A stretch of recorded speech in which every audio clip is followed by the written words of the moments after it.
0.1% ሙስሊምን፣ ኦርቶዶክስን፣ ፕሮቴስታንትን፣ ካቶሊክን በመንግስት ፖሊሲ፣ በመንግስት እውቅና፣ በመንግስት እቅድ 0.1% እንኳን መጉዳት ለመጉዳት አስበናል ብዬ ለደቂቃ አይጸጽተኝም። መጸጸትን ምን አመጣው ክቡርነቱ? እንዲህስ በየአደባባዩ መማማል ለምን አስፈለገ? እርሱ አይደሉም እንዴ ሲኖዶስ ውስጥ ገብተው መጅሊስም ውስጥ ጠልቀው ሲያተረማምሱ የነበሩት? እርሱ አይደሉምን የኢቫንጀሊካል አማኞችን በጠቅላይ ሰብሳቢነት የምመራችሁ እኔ ነኝ ብለው የጠረነፉት? እርሶስ አይደሉምን ገዳማትና ቤተ ክርስቲያናት እንደሚቃጠሉ አስቀድመው ተናግረው ይኸው እንዲደረግ ያዘዙ? እርሱ አይደሉምን ሙስሊሞች ጎንደር ላይ እየተጠቁ ነውና ድሮን ካልገዛችሁልኝ ልታደጋችሁ አልችልም ብለው የአረብ ሀገራትን የጠየቁት? ኦርቶዶክስና እስልምና ለለውጥና ለብልጽግና አይሆኑም ብሎ የጻፈና ለካድሮቹ ያሰራጨስ ሌላ መሪ ከእርስዎ ውጭ ነበረ ወይ? እነዚህን ጥያቄዎች ሁሉ እንተዋቸው። ጠቅላይ ሚኒስትር አብይ አህመድ ባለፉት 8 ዓመታት ተመላልሰው የደቆሱት ሰውና ገንዘብን መድበው ሊበታትኑት የጣሩት የኢትዮጵያውያን ማህበረሰባዊ አንድነትና አገራዊ ህብር በብዙ ታግሏቸዋል። መጅሊሱን ለመቆጣጠር እኔን ይወዱኛል እያሉ አማስለው ሀጂ ሙፍቲ ዑመር እድሪስን አንስተው የእሳቸውን ጉዳይ ፈጻሚ ሀጂ ኢብራሂምን አስቀምጠዋል። ሲኖዶሱን ሌሎችን በመጨቆን ከሰው ይህስ ሲሆን እያየው ዝም አልልም በማለት የኦርቶዶክስ ተዋሕዶ ምዕመናንን ማቅ ያስለበሱ የመጀመሪያው ጠቅላይ ሚኒስትር ናቸው። በገዳም የሚደፍር፣ በቤተ ክርስቲያን የሚገድል፣ መስጂድ የሚያቃጥል፣ መቅደስ የሚያጋይ ጄኔራል ያላቸውም እሳቸው ናቸው። ይህንን ሁሉ የአገር ህዝብ አውቆት ያደረም ጉዳይ ቢሆን እሳቸው ግን አይናቸውን በጨው ጥብ አድርገው መልሰው ልብ ለማድረግ ሃይማኖቶቹን ዘርዝረው እኔ ለመጉዳት አስቤ አልሰራሁም ይላሉ። ጥያቄው ካልሰሩ ለምን እንዲህ መማል አስፈለገው? ስራዎት ይናገር የለም ወይ የሚል ብቻ አይደለም።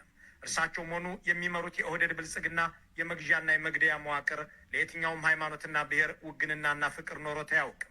የእሳቸው ውግንናና ፍቅር የእሳቸው እምነትና ሃይማኖት ስልጣን ብቻ መሆኑ ያለፉት 8 ዓመታት በቂ ምስክር ናቸው።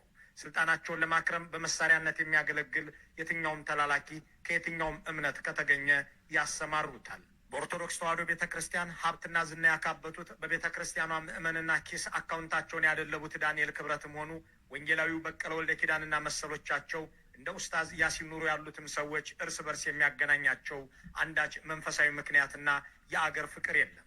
አገዛዝ በማገልገል ለአብይ አህመድ ለመስገድ ግን የሚሽቀዳደሙ ናቸው። ለዚያም ነው አክሱማውያን ሲጨፈጨፉ ውሸት ነው እያለ በሚዲያ የተከሰተው የዳንኤል ክብረት አንደበት የአርሲ ኦርቶዶክሳውያን ሲገደሉ ድምፁ ያልተሰማው። ለዚያም ነው ሲኖዶሱም መጅሊሱም ዝም ብለው ያለፉት። ለዚያም ነው አልነጃሺ ሲቀጠቀጥ እነ ያሲን ኑሩ የት እንደነበሩ ያልታወቀው። የአርሲ ኦርቶዶክሳውያን በሃይማኖታቸው ምክንያት ሞት እንዲታወጅባቸው ከተደረገ በኋላ ጠቅላይ ሚኒስትሩ ያወጡት መግለጫ የድል መግለጫ ነው። ምርጫዬን አካሄጃለሁና እልል በሉልኝ ያሉት ጠቅላይ ሚኒስትሩ በዚህ ሃይማኖት ተኮር ጭፍጨፋ እንግዳ ነገር ሊሰማቸው አይችልም።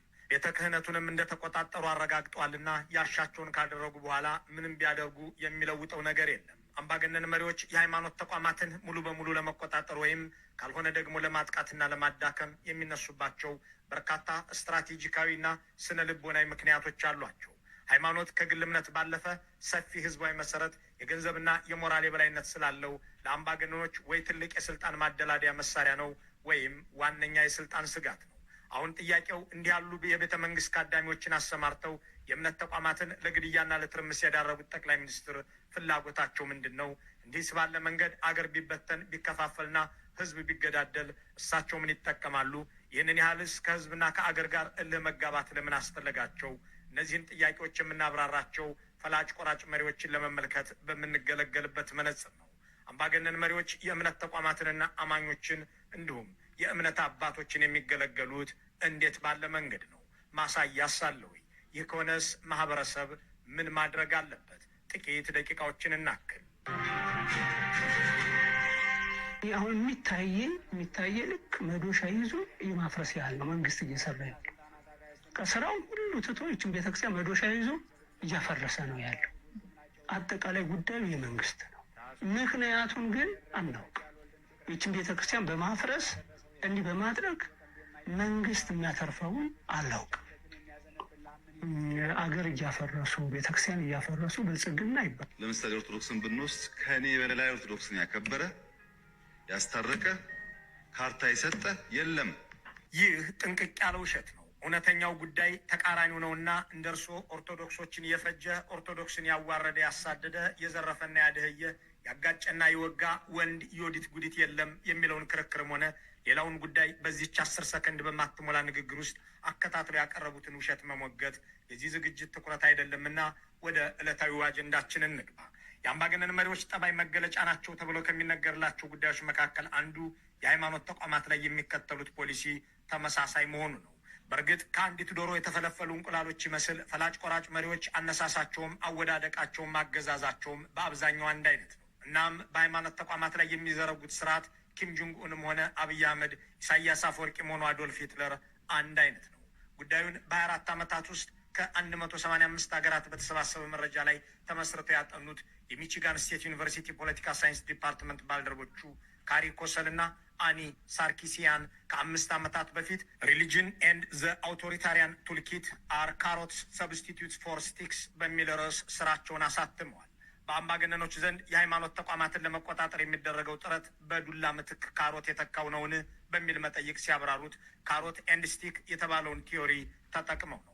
አንድ ጋላቢ ፈረሱን ለመንዳት ሲፈልግ ለመደብደቢያ የሚጠቀምበትን ዱላ ከመገልገል ይልቅ ማታለያ ስልትን ተግባር ላይ ለመዋል ሲወስን ፊት ለፊት የሚንጠለጠልና እንስሳው እሱን ለመብላት ብሎ ወደፊት እንጓዝ የሚያደርግ ማባበያ እያሳየ እንደሚወስደው ሁሉ አምባገነኖችም የሃይማኖት ተቋማትን እያባበሉ መገልገልን ያስቀድማሉ።